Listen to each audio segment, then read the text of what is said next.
경제를 알아야 세상이 읽힙니다. 투자를 알아야 돈이 보입니다.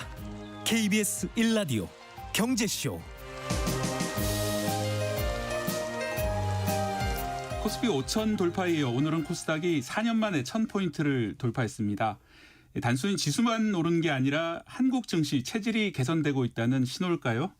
코스피 5천, 코스닥 1000포인트 이미 살펴보고 이 상승세가 계속될지, 상승장에서 개인 투자자들이 수익을 내기 위해서 어떤 전략을 가져가야 할지 함께 고민해 보겠습니다. 박소연 신영증권 자산배분솔루션 본부 이사 스튜디오에 모셨습니다. 안녕하세요. 네, 안녕하세요. 예, 반갑습니다. 연초부터 코스피 상승세가 정말 대단했는데요. 오늘은 코스닥까지 1000포인트 돌파를 했습니다. 이 글로벌 증시 중에서도 우리나라 증시가 이렇게 강한데 특별히 이렇게 강한 이유가 뭐라고 그렇게 보십니까? 네, 작년 2025년에 코스피가 75%가 올랐더라고요. 예. 전 세계 1등이었고요.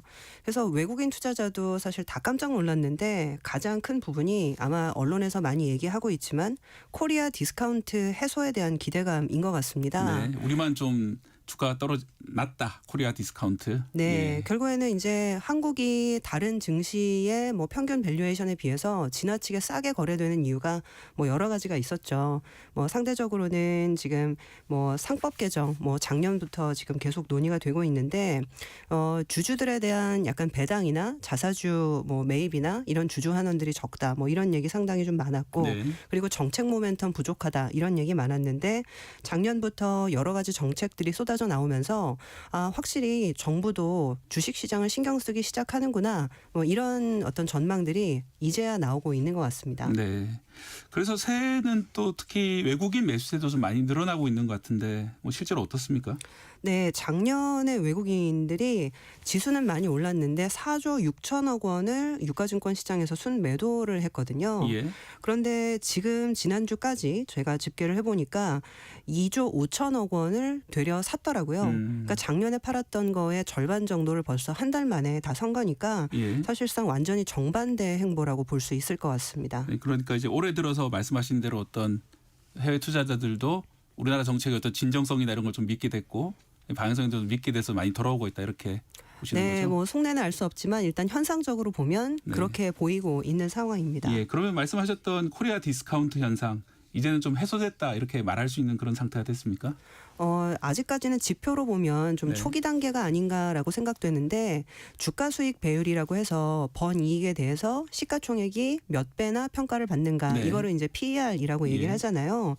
근데 이제 삼성전자랑 SK하이닉스가 아시겠지만 올해 반도체가 초호황이다 보니까 어마어마한 이익을 벌 걸로 예상이 워낙 되고 있습니다. 어닝이 높다 보니까 프라이스가 못 따라가고 있다. 그렇죠. 예. 그러다 보니까 지금 밸류에이션이 오히려 지금 지수가 올랐는데도 오히려 하락을 해서 예. 아직도 사실 저평가 상태라는 것은 지금 변하지 않고 있는 상태입니다. 예. 하지만 지금 인식의 개선이나 기대감은 확실히 올라가고 있기 때문에 재반 분위기는 바뀌고 있다. 이렇게 보여지고 분위기가 있습니다. 좀 달라지고 있다. 네네. 그리고 또 나오는 것이 이제 지난해 이제 1, 2차 상법 개정안이 통과가 됐어요. 말씀하셨던 것처럼 그게 이제 코리아 디스카운트 해소하고는 어떤 관계 좀 해소하는 데 많이 도움을 줬다고 보시나요? 사실 뭐 이게 시기적으로 판단을 하자면 작년 상반기까지 외국인 투자자들이 제가 아까 전체 연간으로 보면 4조 6천억 원을 매도했다고 네. 말씀드렸잖아요. 근데 작년 상반기까지는 제가 계산을 해보니까 14조 원이나 매도를 했더라고요. 예. 근데 그 외국인 투자자들이 다시 이 14조를 매수로 전환하기 시작했던 시점이 1차 상법 개정안 통과되던 한 6월부터 7월 정도였습니다. 그러니까 그때 사실은 상법 개정이 이루어졌던 첫 단계가 이사의 충실 의무를 회사에서 이제는 총주주, 네. 주주에게도 충실해야 된다라고 확대했던 건데 이게 굉장히 오랫동안 논의만 됐었고 개정되지 않았던 건데 그게 이제 이루어지면서 외국인 투자자들이 정말 20년 동안 이 가버넌스라든지 코리아 디스카운트 해소에 대해서 굉장히 요구를 많이 했었는데 매번 해도 안 되니까 네. 사실상 실망을 많이 하고 이제는 안 되겠다 포기까지 했던 상황이었다 하더라고요. 예. 근데 이제 그게 이루어지면서 본격적으로 좀 다른 시작으로 보기 시작하면서 매수세도 조금 바뀐 게 아닌가 보고 있습니다. 예. 그러니까 결국은 이제 눈으로 잘 보이지 않는 거지만 그런 어떤 외부의 평가 이런 것들이 우리가 모르는 사이에 부지불식간에 바뀌고 있었던 그렇다는 말씀인데 또 여기에 또 하나 더 나오는 것이 배당소득 분리과세예요. 예, 시장에서는 그런데 이 정작 배당소득 분리과세가 기대에 못 미치고 있다 이런 지적도 나오고 있는데요. 이거는 어떻게 평가를 하고 계십니까? 네, 뭐 기대에 못 미치고 있다라는 거는 처음에는 이 최고 수익률이 25%로 예상이 되다가 예, 30%로 결정이 되면서 예, 너무 그래서 높다. 예, 조금 높아진 거 아니냐. 그래서 예. 좀 실망을 하셨던 것 같아요. 근데 저는 사실 이거를 실망만 할 게 아니다라고 생각을 했던 게 이 배당소득 분리과세가 한 10여 년 전 기업소득 환류세제라는 것의 형태로 한번 시행이 된 적이 있었습니다.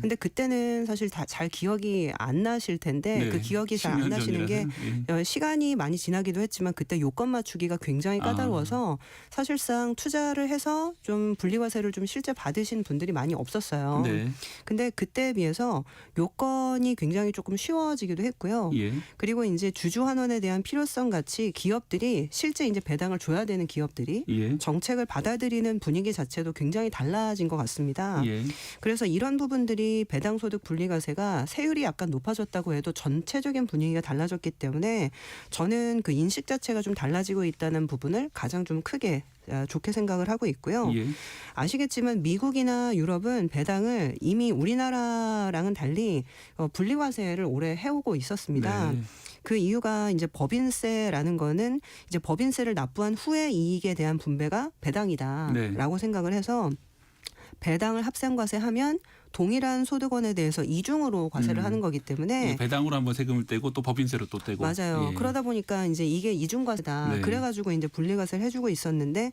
우리나라는 이런 부분보다는 배당은 기업 총수들이나 부자들이나 받는 거야. 네. 라고 하다 보니까 이게 우리 소득 재분배 차원에서는 배당을 분리과세하면 안 돼. 그러니까 예. 이런 사실 인식 때문에 굉장히 좀 이게 분리과세를 안 하겠다라는 입장이 강했던 것 같거든요. 근데 최근에 이제 개인 투자자들이 굉장히 늘어나고 그리고 이제 연금이나 이런 쪽에서도 사실 주식 투자를 많이 하다 보니까 네. 오히려 배당을 많이 주는 것이 국부의 증진 그리고 연금의 어떤 수익률 개선에 상당히 도움이 된다라는 인식 네. 개선이 있었던 것 같고 그런 차원에서 이런 정책 변화도 이루어진 게 아닌가라고 보고 있습니다. 예, 맞습니다. 실제로 이제 국장에서 배당을 좀 많이 줘야지 많이 걱정하시는 미국장으로 흘러나가는 이제 돈도 좀 줄어들 텐데 그렇죠. 네. 일반 투자자 입장에서 보면은 아직도 이 배당소득 분리과세 대상이나 요건이 상당히 좀 어려운 그런 편이거든요. 네네. 예, 투자자들이 직접 투자를 할 때 이 배당소득 분리과세 혜택을 좀 보려면 어떤 식으로 투자를 해야 될까요? 네, 뭐 일단 저도 콕 집어서 말씀드리기가 참 어려운 부분이긴 한데 이게 안타깝게도 모든 배당이 다 분리과세가 되는 건 아니에요. 그 요건이 있습니다. 예. 일단 배당 성향이라고 해서 번 그 돈에 비해서 40% 이상 배당을 한다든지 그리고 이제 배당에 대한 성향이 25%라도 예. 전년 대비 10% 이상 증가했다든지 이런 요건을 맞춰야만 분리과세를 받을 수가 있거든요. 네. 그래서 이것을 사전에 좀 꼼꼼하게 확인하실 필요가 있고요. 예. 그리고 고배당주를 직접 살 경우만 분리과세가 되고요.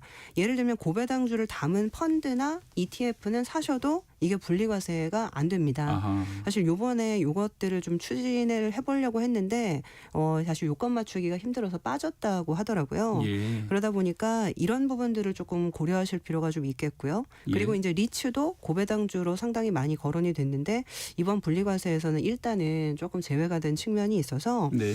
이런 부분들을 실제 고배당주 매수하실 때 조금 많이 좀 고려하셔야 될 것 같다라고 생각을 하고 있습니다. 예. 실제로 이제 저도 뭐 주변에 보면은 투자 처음 하시는 분들 중에서 고배당주 계열의 이제 ETF 투자를 많이 하시고 계신데 왜냐하면 그게 좀 안정적인 수익이 나니까요. 네. 하지만 이제 분리과세 혜택은 받지 못하기 때문에 뭐 그런 점은 좀 감안을 하셔서 투자를 하시는 게 좋을 것 같습니다.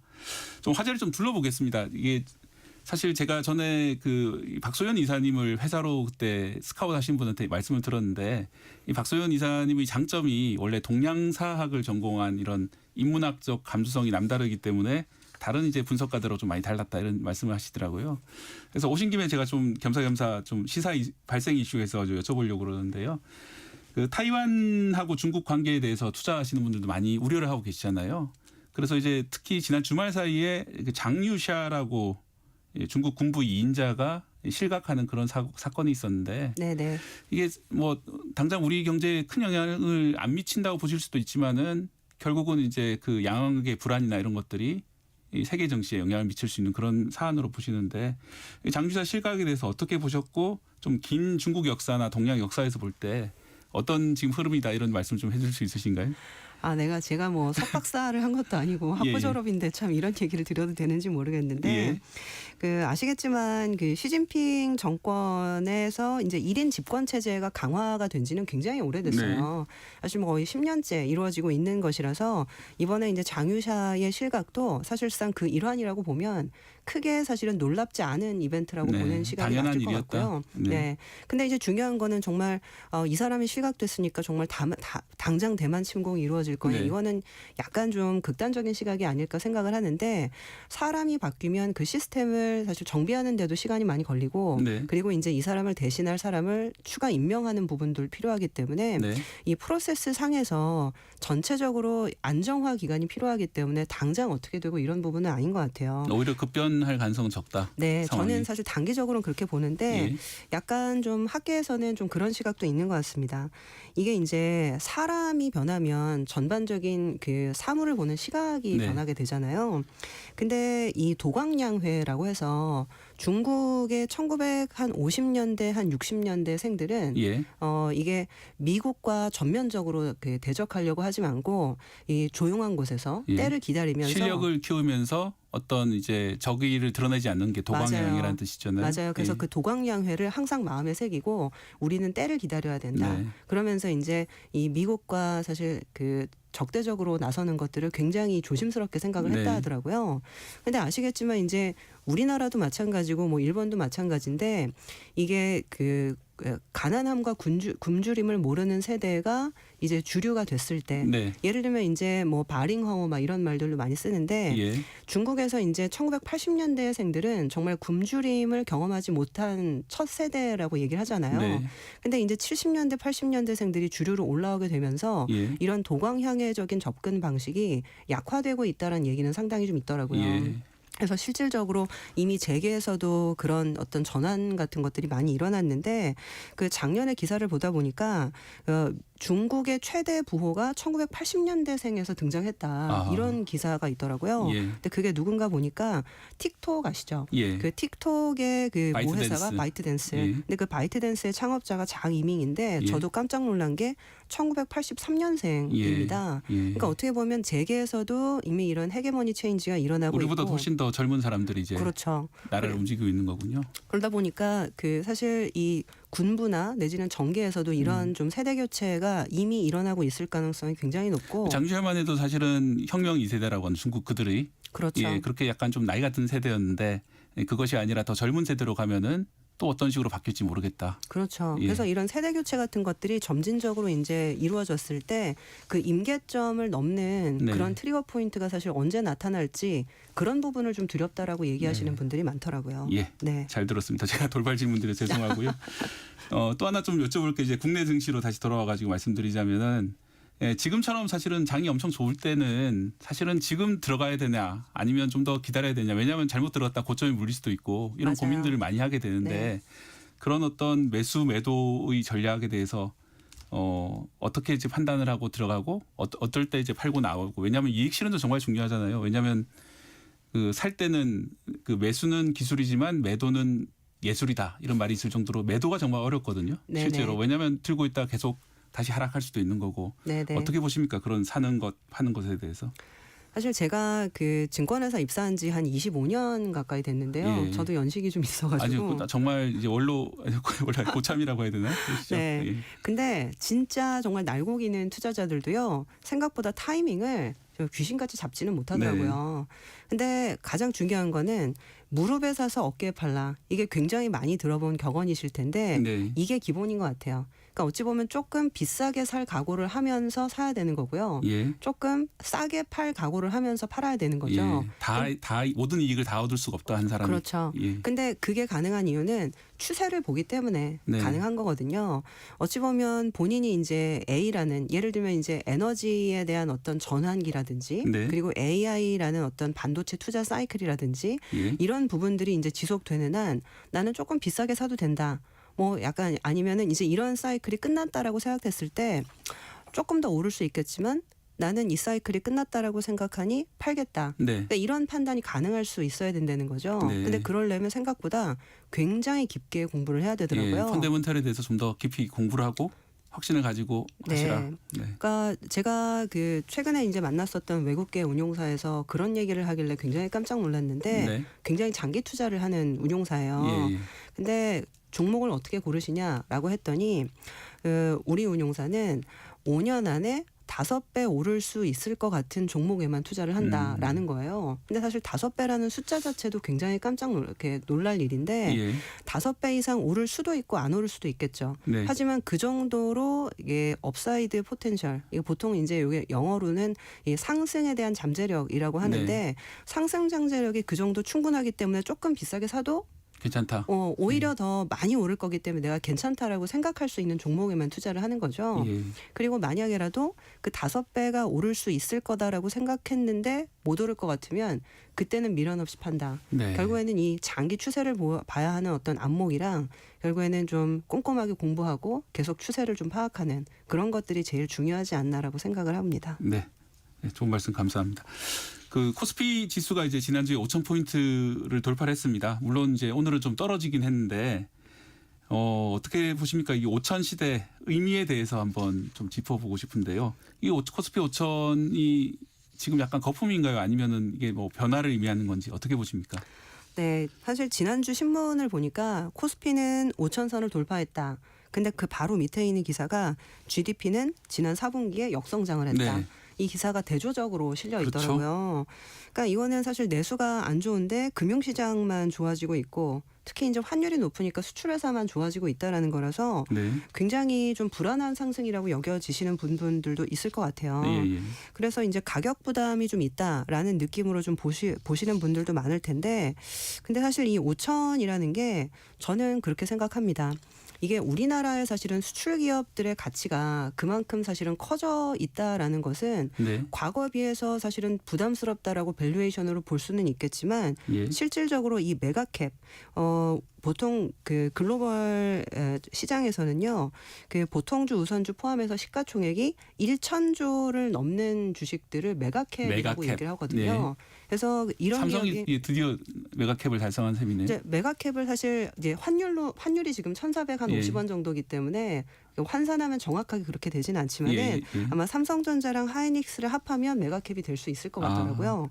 근데 이런 기업이 전체 글로벌 시장에서 20개가 안 돼요. 예. 그러니까 상당히 굉장히 대단한 거죠. 예. 그래서 이게 외국인이나 내지는 어떤 뭐 국민연금이나 여러 사실은 큰 자금을 투자를 해야 되는 약간 운용 자산 측면에서는 장기 투자가 가능하다라는 인식이 처음으로 생겼을 가능성이 굉장히 높습니다. 네. 그래서 저는 미국이나 이런 자본시장이 발달한 국가에만 그런 장기 자금들이 좀 들어가는 현상들이 굉장히 많았는데 네. 우리나라 시장이 이 정도 사실은 파이가 커지게 되면 이게 그 그릇이 커야 네. 거기에서 고래도 뛰놀 수 있고 예. 그리고 이제 금붕어만 놀 수 있는 시장이 되면 안 되는 거잖아요. 예. 그래서 어찌 보면 전체적인 파이를 키워주는 전략들이 굉장히 필요했었는데 예. 작년부터 올해까지 정책적인 여러 가지 노력 때문에 그런 파이가 커지고 있다라는 부분은 저는 긍정적으로 좀 보고 싶고요. 네. 그런 관점에서 단기적으로는 좀 밸류에이션 부담이 있다. 하지만 중기적으로는 조금 더 큰 흐름에서 나타나고 있는 변화도 같이 보실 필요가 있겠다라고 말씀드리고 싶습니다. 네. 삼성전자와 하이닉스라는 이제 큰 기업들이 국제적으로 봐도 큰 기업들이 탄생했기 때문에 그것이 시장의 근본적인 변화를 이끌어낼 수도 있다. 이렇게 보시는 관점이었습니다. 지금 여러분은 KBS 1라디오 경제쇼와 함께하고 계십니다.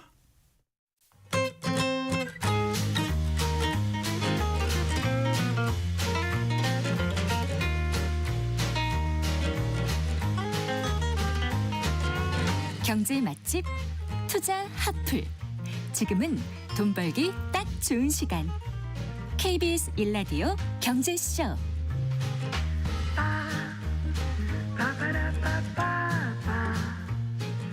KBS 1라디오 경제쇼 코스피 5,000 코스닥 1,000포인트 시대 개인 투자자들이 투자 전략에 대해서 박소연 신영증권 자산배분솔루션 본부 이사와 얘기 나눠보고 있습니다. 다음 얘기 넘어가겠습니다. 지난해 말부터 고환율 문제 계속 언급이 되고 있는데요.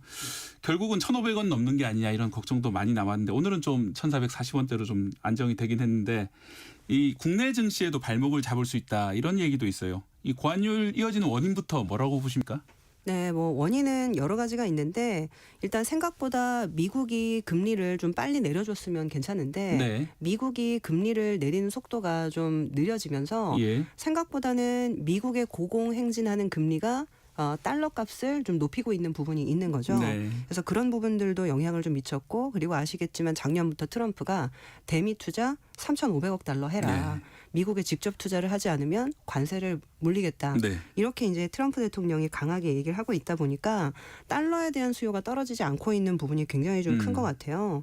그리고 이제 뭐 계속 얘기가 나오고 있지만 내국인, 그러니까 우리나라의 국적 사람들이 이제 해외 증권 투자, 주식이든 채권이든 많이 투자하고 있다 보니까 또 그런 부분들이 대외로 빠져나가는 부분도 영향을 좀 미쳤고요. 예. 네.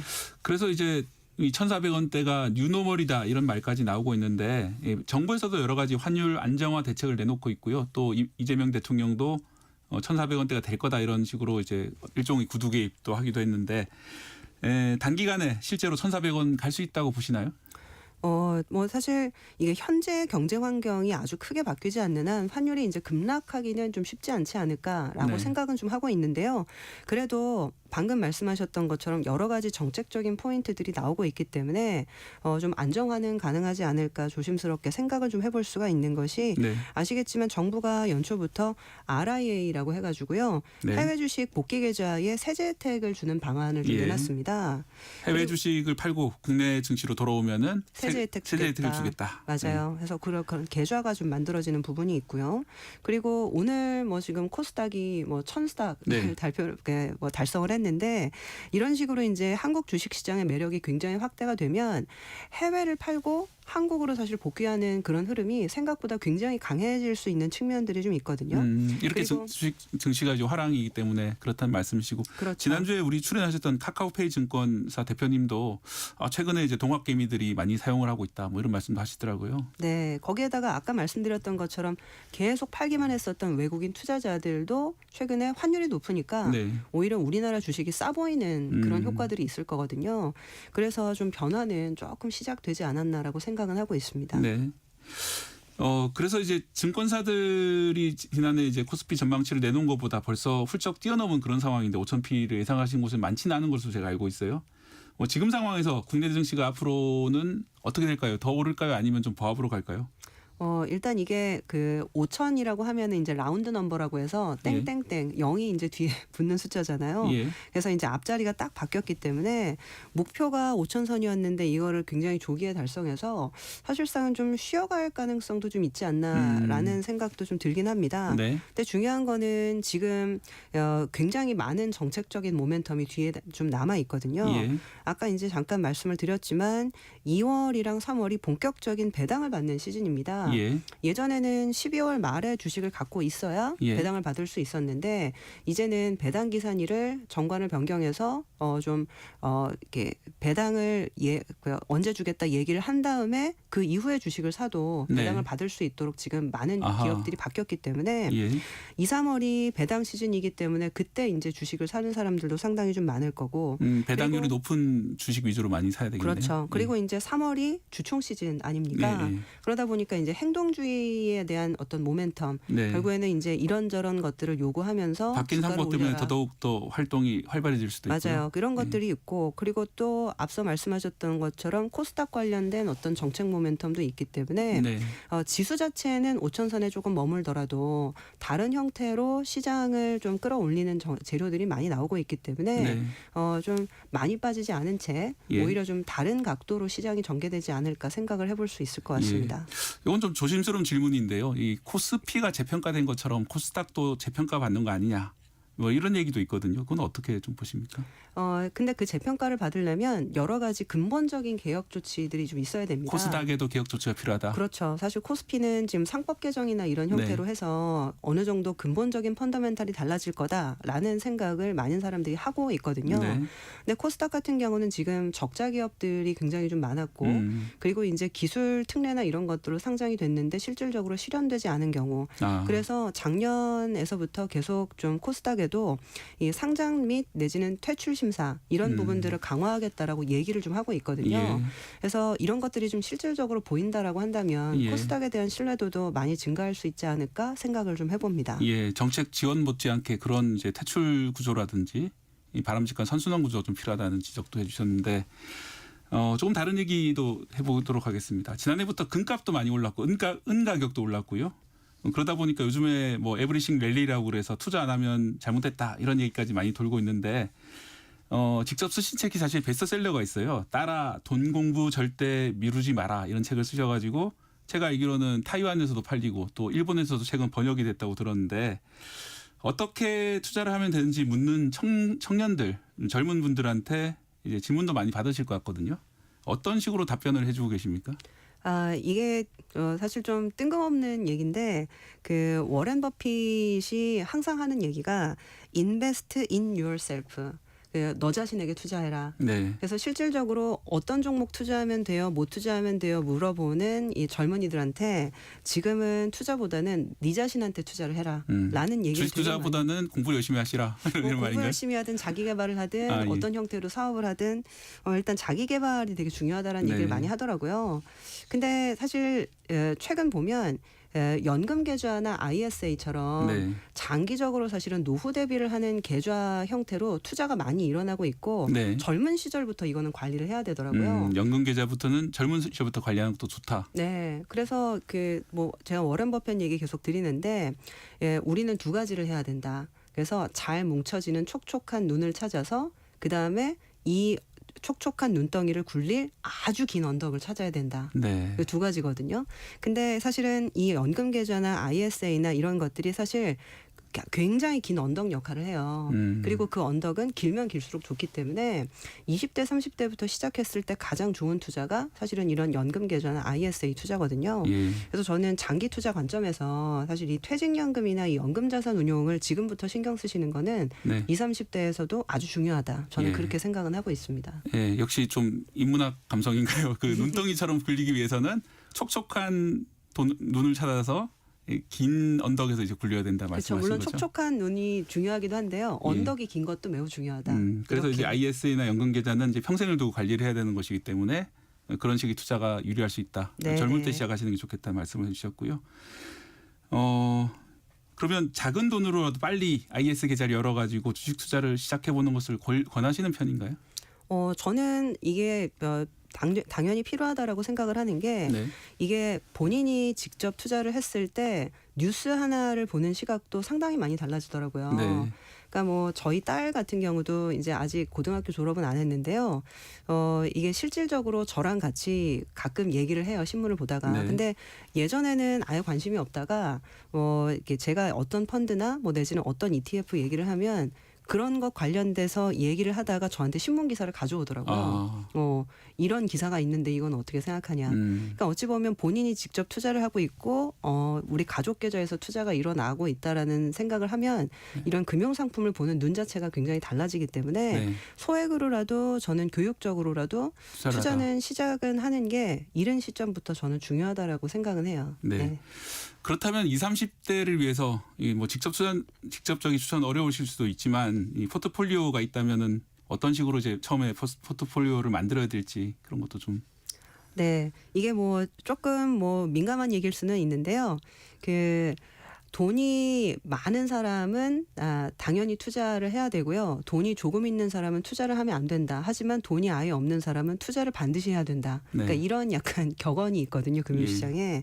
그러니까 이 얘기는 뭐냐면 20대, 30대는 이제 사회생활을 시작하는 단계이고요. 그리고 어찌 보면 월급이라는 형태로 내지는 사업소득이라는 형태로 굉장히 오랜 기간 경제활동을 앞으로 할 거기 때문에 네. 조금 더 위험성 있는 투자를 한번 해볼 수 있는 나이기는 해요. 예. 그래서 이 TDF라고 해서 이게 글라이드 패스라는 부분이 있거든요. 네. 이게 영어로 표현하면 글라이드 패스고 생애주기 투자라고 얘기할 수가 예. 있습니다. 20, 30대는 조금 더 위험자산 투자를 많이 하고요.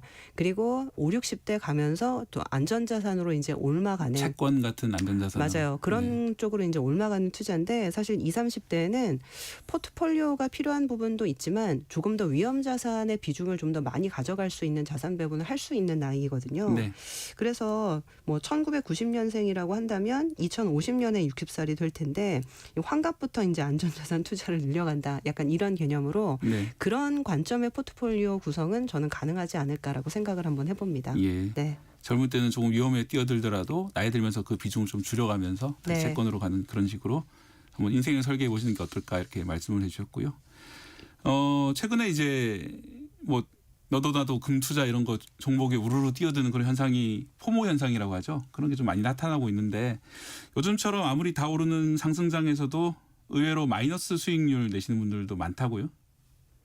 아, 네. 뭐 사실 이 마이너스 수익률을 내는 이유가 어찌 보면 이게 특정 종목만 오르기 때문에 내가 종목 선택을 좀 잘못한 게 아닌가? 약간 이런 생각들을 좀 하시는 분들도 많고 그러다 네. 보니까 이게 다들 사실 부자 되는데 나만 약간 벼락거지라는 표현이 있잖아요. 그 부분 때문에 굉장히 조바심이 나는 분들이 좀 많은 것 같아요. 근데 그래서 어찌 보면 이게 분산 투자라는 개념이 저는 굉장히 좀 중요하다라고 생각을 좀 하는데 네, 분산 투자요. 네네, 분산 투자요. 그러니까 이게 특정 종목에만 투자를 하게 되면 사실은 오를 수도 있지만 사실은 소외될 수가 있고 예. 떨어질 수가 있기 때문에 어찌 보면 그런 어떤 그 가능성이 있는 어떤 자산군이나 종목군에 조금 더 자산을 배분해 놓는 관점들이 저는 굉장히 중요하다라고 생각을 하고 있거든요. 네. 근데 이 분산 투자를 한다라고 해서 막연한 분산 투자, 그냥 나눠 놓는 것들이 저는 분산 투자라고 생각은 하진 않아요. 보통 이제 계란을 한 바구니에 담지 마라 뭐 이렇게 말을 하는데 네네. 무작정 그렇게 하는 게 꼭 좋지만 않다. 네. 그러니까 몇 년 전 작고했었던 찰리 먼거가 실제로 이런 얘기를 했었거든요. 네. 그러니까 이게 금융투자학계가 분산의 개념을 지나치게 미화하는 바람에 투자자들한테 피해를 끼쳤다. 네. 그러니까 이제 이게 무조건 나눠 놓는 게 사실 좋은 거다. 그러니까 그냥 계란을 그냥 세 바구니에 나눠든 네 바구니에 나눠든 어떤 바구니가 하나가 깨져도 나머지 바구니는 남으니 남는 게 있는 거 아니냐. 그러니까 이런 게 분산 투자의 개념이 아니라는 거예요. 네. 예를 들면 오히려 이 사실은 A라는 자산과 B라는 자산이 동시에 같이 움직일 수도 있고요. 네. 반대 방향으로 움직일 수도 있는데 내가 모르는 어떤 상황들이 벌어졌을 때 A라는 자산이 떨어져도 B라는 자산이 이거를 보호해 줄 수 있는 역할을 하는 것이 실제 분산 투자의 진정한 개념인데 네. 그런 것들을 좀 오해하고 있는 게 아니냐 이런 네. 얘기를 좀 무작정 했었거든요. 많은 종목 투자하는 것보다는 서로 이제 보완적인 그런 종목들 투자하는 것이 좋다. 네, 그래서 저는 막연한 분산 투자라고 하기보다 이게 모르는 것에 투자하지 않고 오히려 정확하게 잘 아는 부분 그리고 네. 말씀하신 것처럼 이것들이 좀 상쇄될 수 있는 좀 상관관계를 가지고 있는 그런 개념들 그런 것들을 좀 활용하시면 좋지 않을까 생각을 합니다. 예, 알겠습니다. 너무 궁금한 게 많은데 오늘은 여기에서 이제 마무리를 해야 될 것 같고요. 예, 다음에 또 좋은 기회 모셔서 다양한 인문 감수성이 가득한 그런 투자 조언들을 좀 더 들어보도록 하겠습니다.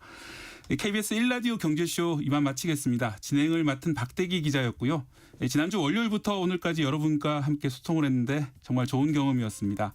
좋은 하루하루가 좋은 인생을 만듭니다. 안녕히 계십시오. 경제쇼는 내일도 계속됩니다.